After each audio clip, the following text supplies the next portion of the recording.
My name is Andrew Perlott. Welcome to Socratic State of Mind. Stoicism's leaky memory problem. How to remember what makes you invincible. He had thus made books superfluous. He used to say he wrote in his mind. Seneca the Elder. Modern Stoics don't understand what remember means. In the short handbook, the Enchiridion, the Stoic philosopher Epictetus told students to remember various precepts 14 times by my rough count, writing to his friend Lucilius and various acquaintances across hundreds of pages of letters and essays. The Stoic Seneca the Younger tells correspondents to remember or memorize things on at least 50 occasions. Writing 50 years after the death of the Stoic philosopher Monsonius Rufus, Aulus Gellius informs us he memorized, perhaps verbatim, one of Rufus's precepts as a child and was able to reproduce it in his book decades later, preserving it for posterity. Modern people bring our decayed conception of memory to bear on Stoic memorization commandments and assume we're being told the following. Go play memory roulette dozens of times with this idea. With enough tries, you might manage to get it into long-term memory, and that would be a good thing. We balk at the scale and futility of this project. We remember our dreaded school years when we struggled to remember test information with endless rote repetition, and afterward quickly forgot everything we'd learned. Luckily for us, I'm fairly certain modern assumptions are wrong. This is not what Epictetus or Seneca expected students to do, and it's foolish to take this approach to learning the philosophy. I think what the ancient Stoics were saying is something like this. Remember to engrave this in the mental storehouse of information you've been curating since you were a child in the section you've set aside for practical philosophy in the subsection on Stoicism, so it can serve you when you need it most.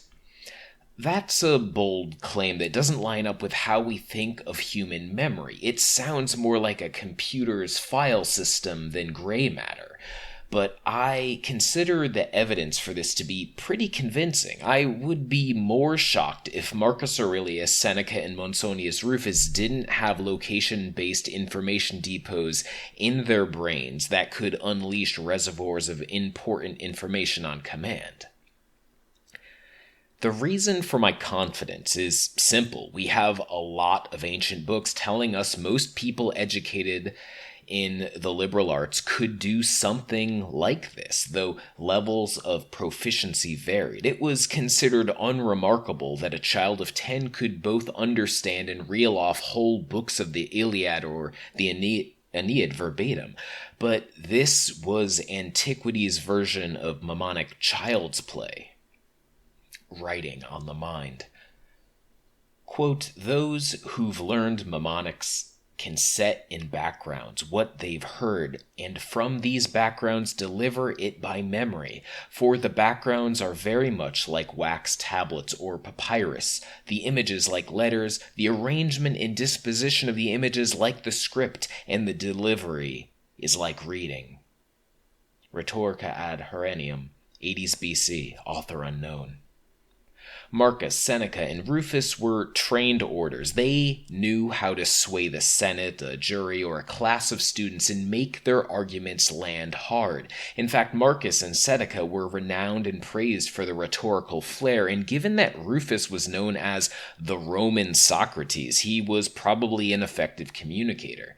In ancient Greece and Rome, every rhetorical teacher taught some version of the mnemonic arts. Orators often spoke for more than an hour without notes, so they needed to have whole arguments memorized. Some apparently memorized verbatim, while others just memorized the key points and impactful statements.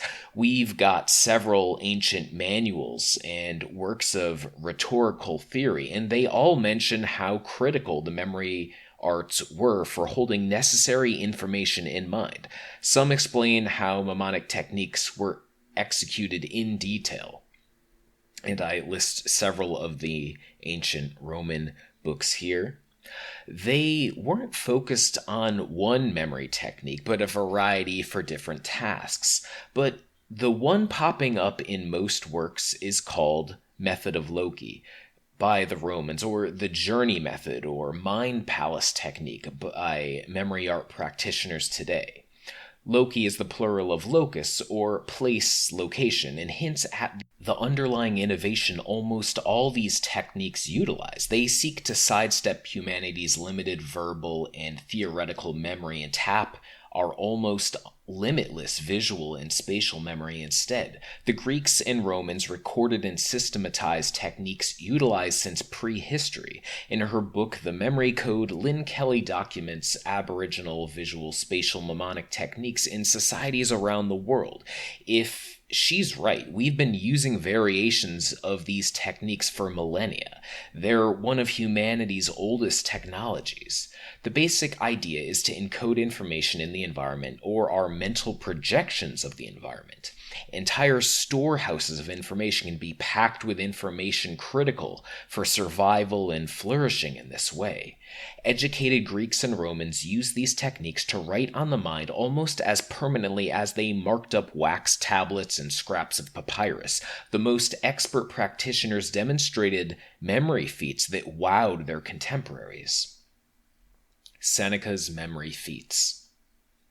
Quote, Seneca is constantly quoting poetry, especially favoring Virgil's Aeneid, but also including the Eclogues, the Georgics, the Metamorphoses of Ovid, the Satires of Horace, and the Epicurean poem on the nature of things by Lucretius. Comparison with surviving texts of these authors suggests that he quotes from memory, for there are several instances in which he substitutes a word or splices together two similar passages. A. Long, Introduction to Seneca's Letters on Ethics. One of our best sources of these feats is a book dedicated to the Stoic philosopher Seneca the Younger by his father, Seneca the Elder. The elder Seneca claimed to have written the book, which anthologizes speeches from his youth entirely from memory. It's called the Oratorum et Rhetorium Sententiae Divisiones Calores, but only portions survive. The remaining segments are anthologies of great speeches he's heard, analyses of various orators, and commentaries on style. He frequently praises feats of memory and describes some of his own from his youth, such as, quote, when 2,000 names had been reeled off, I would repeat them in the same order, and when my assembled schoolfellows each supplied a line of poetry up to the number of more than 200, I would recite them in reverse, unquote. These feats aren't as improbable as they sound. Every year, competitors in the World Memory Championships do similar things. Seneca insists natural memory must be supplemented by mnemonic techniques to achieve anything worthwhile. He praises an order named Latro this way. Quote, he had supreme technique for grasping and for retaining what he had to remember so that he could recall all the declamations he had ever spoken. What he had mentally rehearsed he used to speak without his memory ever failing in a single word. He had vast knowledge of the whole range of history. He would ask someone to name a general to him and then immediately detail his feats with fluency. So true was it that he had at his fingertips whatever he had once come his way. Unquote. It seems incredibly improbable that Seneca the Younger, a talented orator in his own right, noted for his ability to recall vast amounts of information, didn't learn these memory techniques from his father and apply them to his philosophy and all other important parts of his life. He and his fellow philosophers would have simply thought about remembering differently than we do. And if we assume Stoics had these curated memory storehouses, it changes our understanding of Marcus's frequent mentions of his inner citadel. Quote, men seek retreats for themselves, the country, the seashore, the mountains, but it is in your power whenever you shall choose to retire into yourself. For nowhere can a man retire with more quiet or freedom than into his own soul, particularly when he has within him such thoughts that by looking into them he is immediately in perfect ease. Meditations 4.3.